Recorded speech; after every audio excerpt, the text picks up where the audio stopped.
Alright, so this is actually a pretty special moment. These I bought in 2004, brand new. And right now George is the first one to actually open them, so I'm hoping it's still as it should be. So these were originally for my yellow Type R. When I did the JDM front, I bought these brand new because I didn't know what condition the headlights would be in. And I managed to find a really mint set. So these have sat for a long time. Some gaskets in there for the back of the light. Yeah. So you can tell this Integra is getting pretty special. This is one of those things I was never gonna open, but I thought this car was special enough. That does have some other wiring in it. Wow. Apart from being dusty. Yikes, look at those. Brand new in the box, Integra Type R lights. I don't even know if these are available now. The thing in there's yellow. It has like a yellow thing too in it. Yeah. So it's not whatever Bobby put in, it's already yellow. I'm not sure if that isn't the way the was supposed to be. I don't remember. The ones on my yellow Type R, I just left the bulb in there and it lit up yellow. Sure how you put a bulb in there. Very carefully, I'm guessing. Is it one of those single element 55 watt with a little tab? Yeah, it's like an H1 or something. It goes slides in there. Got it. And then it's got the wiring for the parking light there. That's the same one. It's one of those H1s, and that would be the high beam, which I mean the low beam. Yeah. Which we're going to use our HID for that was in the car.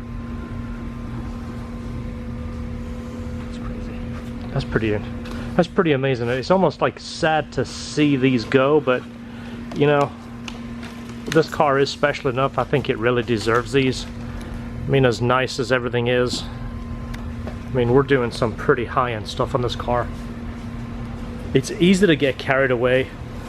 I mean, us as a shop and having ideas, I mean, between George and I, we have some pretty creative ideas. We could do some really crazy stuff, but it's like anything, you're always limited by something. You're limited either by time, by money, or your ability. Well, not being cocky, and neither is George, we can do pretty much anything. So the limitation is, can we afford it? Can the customer afford it? Do we have time to do it? So it's easy to get carried away with this Integra and build the nicest Integra that's ever been. But you got to kind of call it at some point and go, well, where do we stop? Well, as you see, we haven't really called it yet. That must be for both sides. Yeah, like they almost knew you were buying it in a pair. Yeah. Which is good, because if you bought one, you go, hey, I didn't get any caps. And the other guy goes, hey, I got two. So let's do a prestigious, you know what? Hold it right there. I'm going to take a Instagram shot. If you don't follow us on Instagram, I often pull this guy out and just snap pictures along the way. So you sometimes get to see things ahead of time. Give that an open and I'll film it when you've got it open.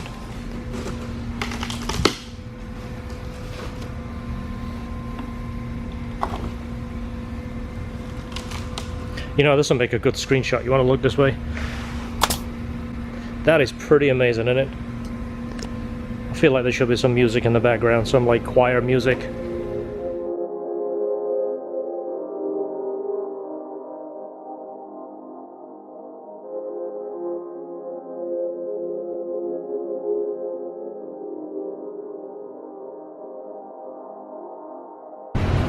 So we had to film it with both lights on there,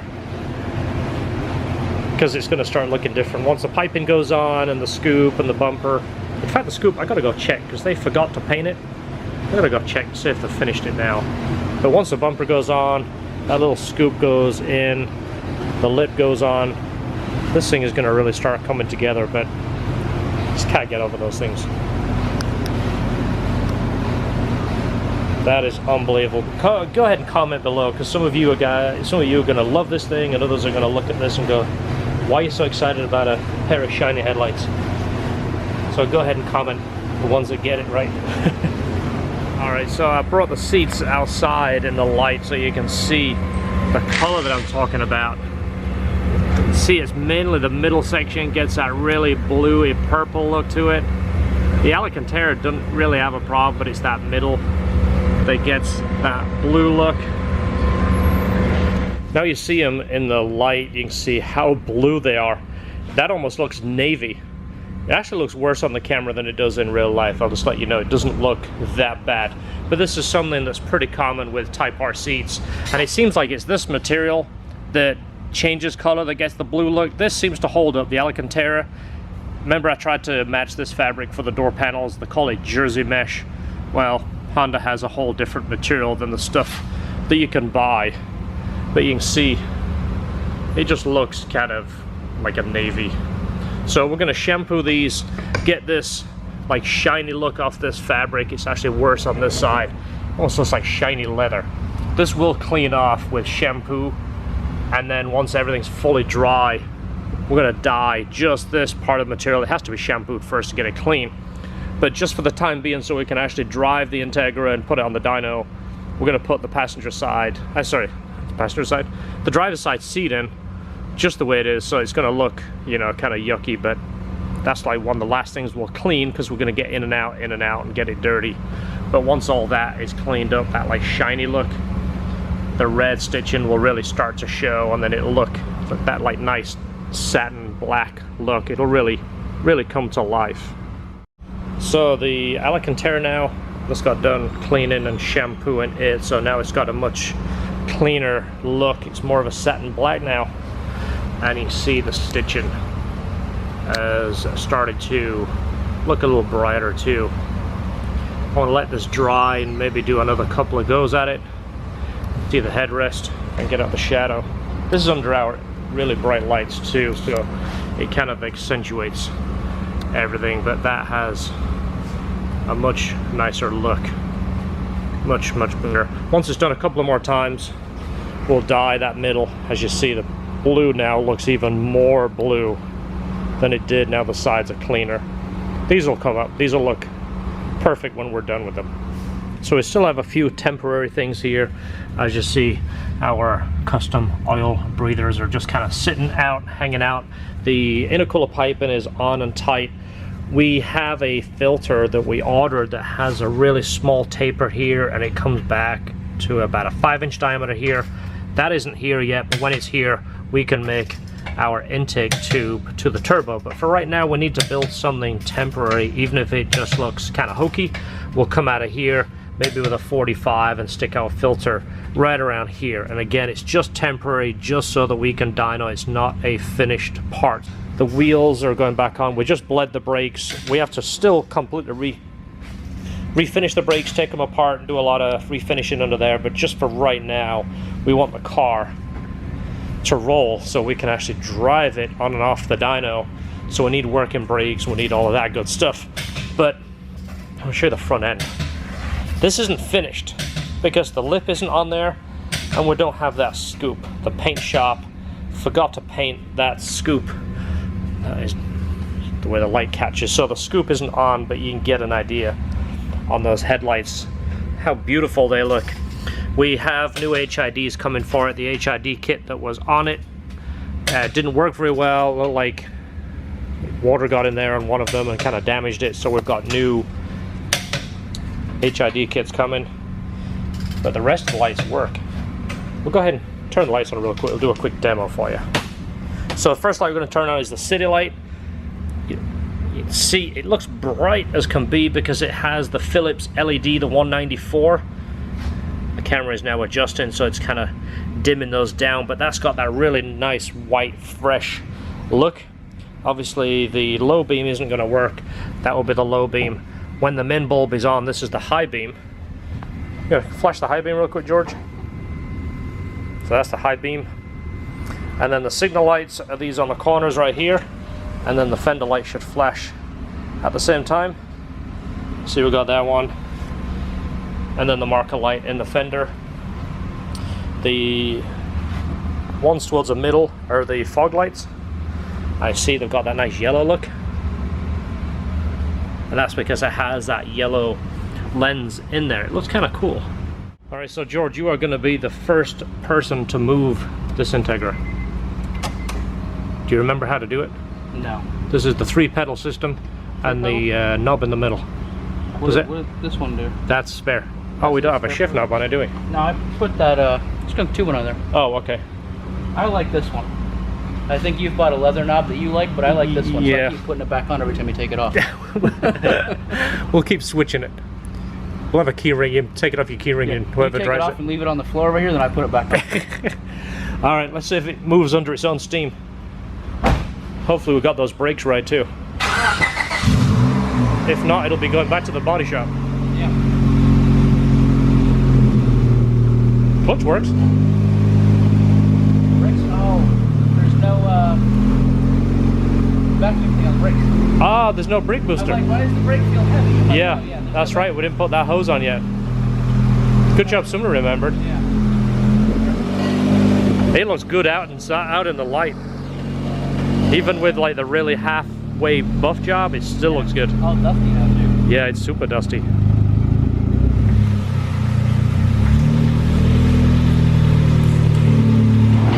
All right, so it's a cool day on the dyno, and right now here's our intake. Get out of the fan.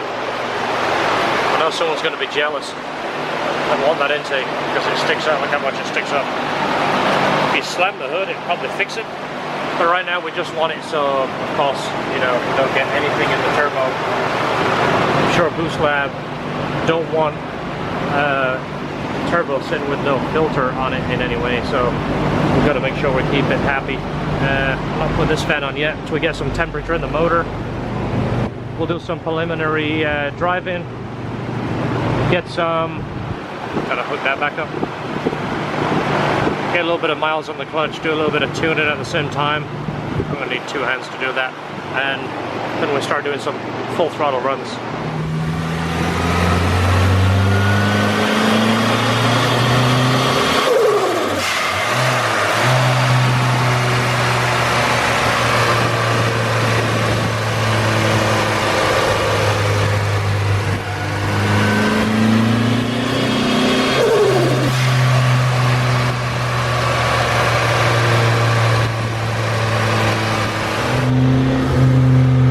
Doing light boost runs to break it in, and what is happening, blow valve isn't operating correctly, which is giving it compressor surge. So either the blow valve has the wrong spring in there, or it is in fact sticking. So let's take it apart and find out.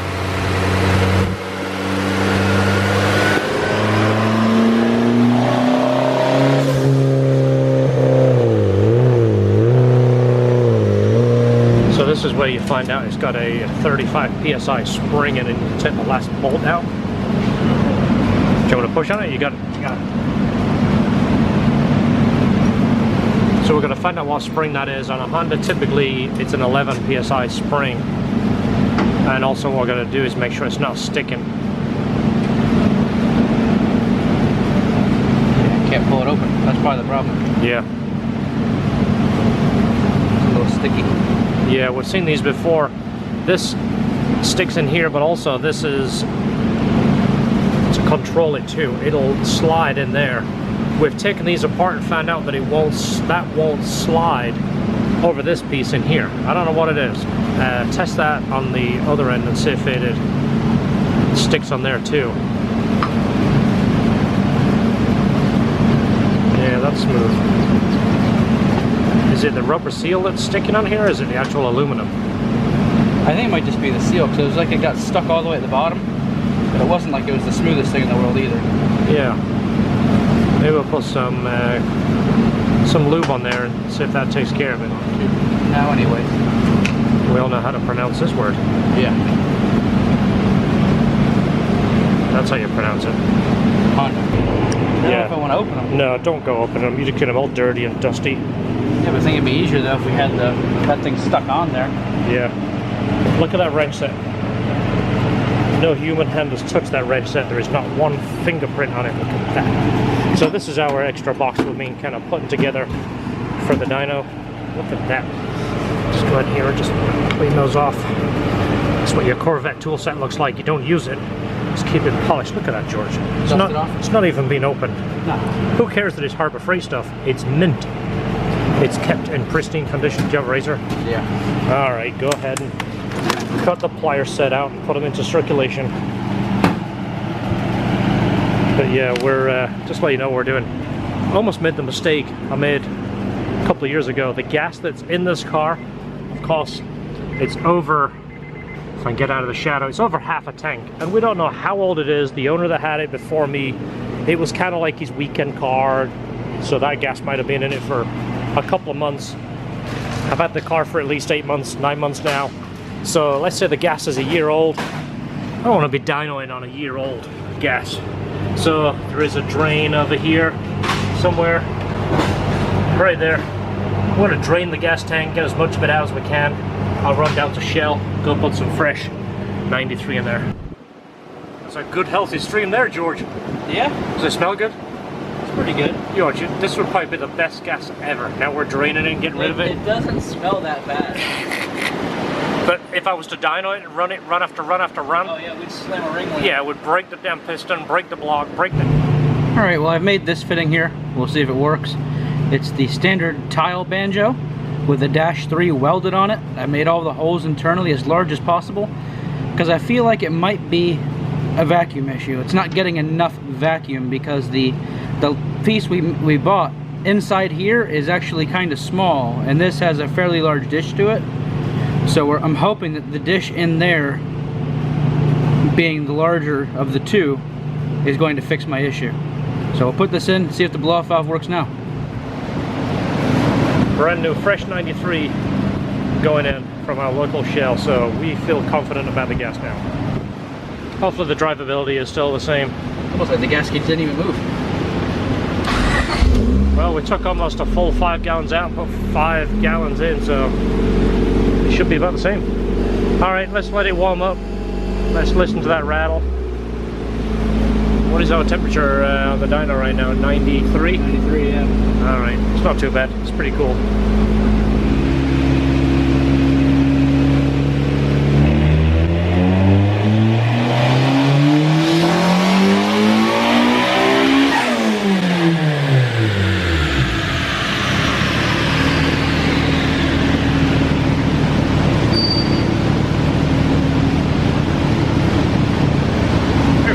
Solid, very first run. Pull a bunch of fuel out here, enriching it up. It's pretty solid.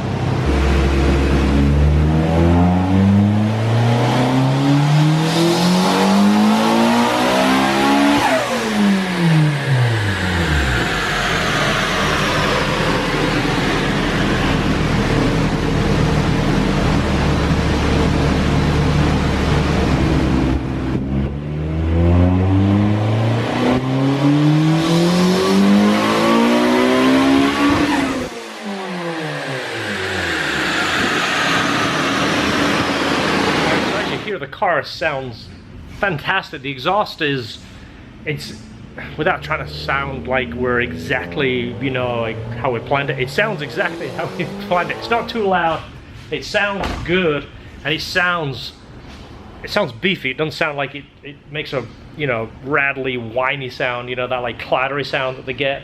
It's got a beefy sound, but even inside the room, it's pretty cool. It's got a really cool sound. So everyone's gonna go, how much power is it making? My buddy's car made more power at 8 pounds of boost. Well, this is where you lie, right? This is where you're supposed to lie when you're a tuner.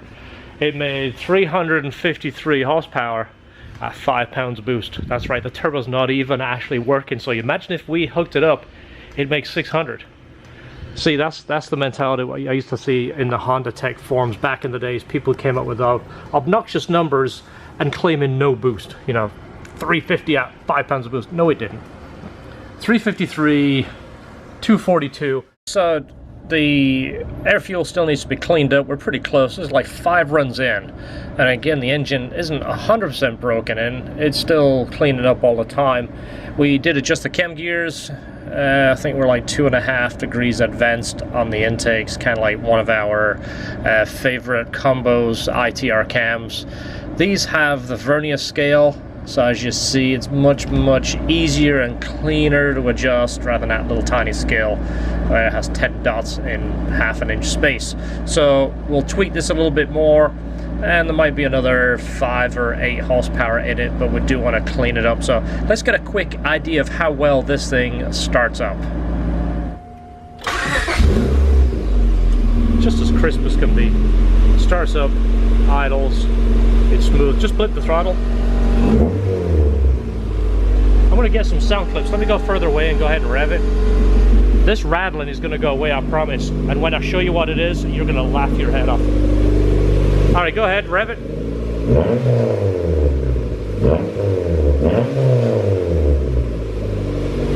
Let's go through the gears. You know what?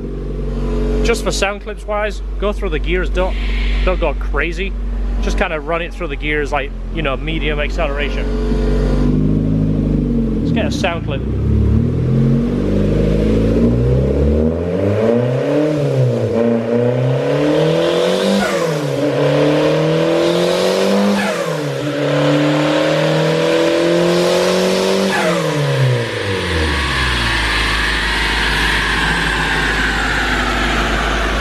Got a good sound, and even though the blow valve isn't working like it should, it's got a cool sound. So let us show you what we discovered. You want to shut it off real quick? So this is a boo-boo on our part. It's just because we didn't really research this. We're running a -3 line here, and according to Tile's website, they want a -4. Well, you wouldn't think it would be that big of a difference, but maybe with also this being a stainless line, the internal diameter might be even smaller than a -3, so that is possibly a screw up on our part. This did stick a little bit, but not that bad. We pulled it apart and cleaned it and re-greased it, but I'll report back. We're going to change this fitting, go to a -4 line. We already have the fitting in the Skunk 2 manifold. We're just going to screw in another barb and get a 4 line, which is basically what we're running on our gate right there. Super easy to do, so we'll go ahead and do that. Hopefully this will work better. Right now we're getting compressor surge. Even though it sounds cool, it's not really the best for it, but I'll report back and let you know if that is in fact the fix. Alright, so this should be the fix for the blow-off valve. We have the fitting to go in the blow-off valve to a -4 line into an 1/8 NPT. So this will screw back in the manifold. We have the sealing washer for here. So now there is no banjo. This is a -4 and it's completely direct airflow. So there's no going around a fitting. It's a perfectly straight shot. So hopefully that fixes our blow-off valve problem. Again, never seen that issue before, but I don't ever remember running a -3 line on there. So maybe that is the problem and never ran into it. So guys, I hope you're enjoying the Integra project. We are having a lot of fun with it. We have regular stuff going on in the shop. We are working extra hours to try and fit our stuff in around this. It's tough. It's not, there isn't 10 guys here. There is George and myself and Esther. So we're trying to keep the content coming, keep it entertaining.